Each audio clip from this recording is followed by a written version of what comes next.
विश्वासघात केला आमच्या त्याने. कोणी विश्वासघात काय झालं? सगळं डिटेल देईल, काय पैसे घेतले, काय गुन्हेगारी. नाशिक विधान परिषद निवडणुकीत महायुतीला मोठा धक्का. भाजपचे बंडखोर उमेदवार गोकुळ गीते यांचा एकतर्फी विजय. महायुतीचे अधिकृत उमेदवार नरेंद्र दराडे यांचा दारुण पराभव. गोकुळ गीते यांनी पहिल्याच फेरीत गाठला विजयाचा कोटा, मिळविली 389 मते. पराभव स्पष्ट दिसताच नरेंद्र दराडे मतगणना केंद्रातून बाहेर पडले.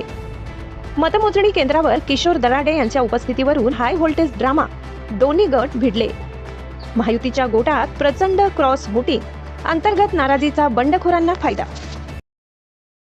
नाशिकमधून या क्षणाची सर्वात मोठी राजकीय बातमी समोर येत आहे. नाशिक स्थानिक प्राधिकारी विधान परिषद निवडणुकीत महायुतीला प्रचंड मोठा धक्का बसलाय.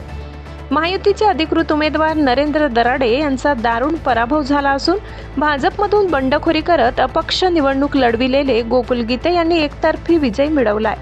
गोकुळ गीते यांनी पहिल्याच फेरीत विजयासाठी आवश्यक असलेला कोटा पूर्ण केला. सूत्रांकडून मिळालेल्या माहितीनुसार गीते यांना तब्बल 389 मते मिळाली आहेत. आपला पराभव निश्चित झाल्याचे पाहताच महायुतीचे उमेदवार नरेंद्र दराडे हे मतमोजणी केंद्र सोडून निघून गेले. दरम्यान मतमोजणी सुरू होण्यापूर्वीच केंद्रावर प्रचंड राडा पाहायला मिळाला. नाशिक शिक्षक मतदारसंघाचे विद्यमान आमदार किशोर दराडे हे मतमोजणी हॉलमध्ये उपस्थित राहिल्याने नवनिर्वाचित आमदार गोकुळ गीते यांनी तीव्र आक्षेप घेतला.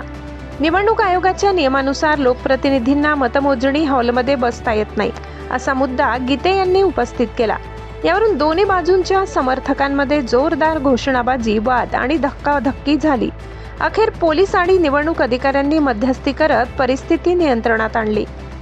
स्थानिक स्वराज्य संस्थांमध्ये महायुतीकडे स्पष्ट बहुमत असतानाही अधिकृत उमेदवाराचा झालेला हा पराभव म्हणजे महायुतीसाठी धोक्याची घंटा मानली जात आहे.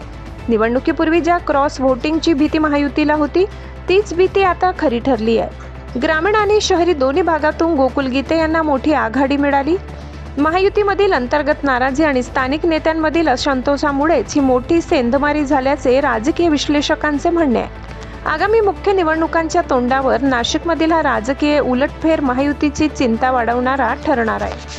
मुळात जी युती म्हणून आम्ही लढलो, तो युतीमध्ये आमचा सगळ्यांनी घात केला. आम्ही भरोश्यात राहिलो. आमचे नेते एकनाथजी शिंदे यांनी सगळ्यांवर विश्वास ठेवला, पण हे लोक कोणी विश्वासाला पात्र राहिलेले नाही. नेमका कोणी विश्वासघात केलेला आपल्या? हे मतदानाची संख्या जर बघितली 200 BJPचे, शिंदे गटाचे 170 आहे, राष्ट्रवादीचे 107 आहे. युतीच्याच लोकांनी घात केला. खरं तर आपण जर बघितलं तर 3 मंत्री देखील नाशिकमध्ये तळ ठोकून होते. गोकुळ गीते यांची समजूत काढण्यासाठी त्यांच्या घरी देखील आपण गेलेला होता. सगळा ड्रामा होता. समजूत काढण्याची काही गरज नव्हती. हे फक्त आम्हाला रन होऊन देऊ नये हा दृष्टिकोन डोळ्यासमोर. खरं तर सहलीचं देखील आयोजन करण्यात आलेलं होतं या ठिकाणी. नाही, हे तर सगळं आमच्या सहलीमध्ये ते सुद्धा होते ना. त्यांनी तर घात केला. आमच्या सहलीमध्ये ते सुद्धा होतेच. किती मतांचा फरक तुम्हाला? आकडा काय घेतला नाही. आकडा घेतला. खरं तर आपण या संदर्भात पक्षश्रेष्ठींशी बोलणार आहेत का? एकनाथ शिंदेशी बोलणार? 100% एकनाथ शिंदेशी. आता आपला महायुतीमध्ये कोणत्या पक्षावरती रोष आहे? आपण म्हणतात की महायुतीनंच घात केलाय. 200 मतं जर BJPचे असेल तर उमेदवाराला किती मतं पडतात याच्यावरून शिंदे गटाची 170 मतं आहे, राष्ट्रवादीची 105 मतं आहे. तुमच्या वाहनात स्वतः भाजपचे शहर अध्यक्ष बसलेले आहेत. काय आनंद आहे?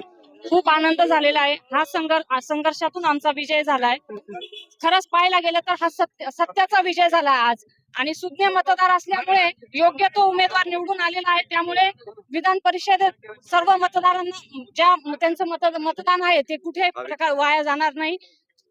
गोकुळ भाऊंनी सकाळी बाईट दिलेली होती की मी मतदारांचा विश्वास चांगला ठरवेल. आज ते सत्य झालेलं आहे. आज आमदार घरासमोर पाठी लागणार आहे. गणेश गीते खरं तर दावे भाऊजाईचं सगळं नाही, आनंदच आहे सगळा. म्हणजे आम्हाला पूर्ण कुटुंबाला खूप आनंद आहे. आमचा हा विजय सगळ्या जिल्ह्याने बघितलाय की खूप संघर्षातून हा विजय झालाय.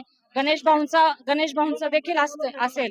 खूप संघर्षातून त्यांनी हा विजय मिळवला. आम्हाला सर्वांना आनंद आहे. भाजप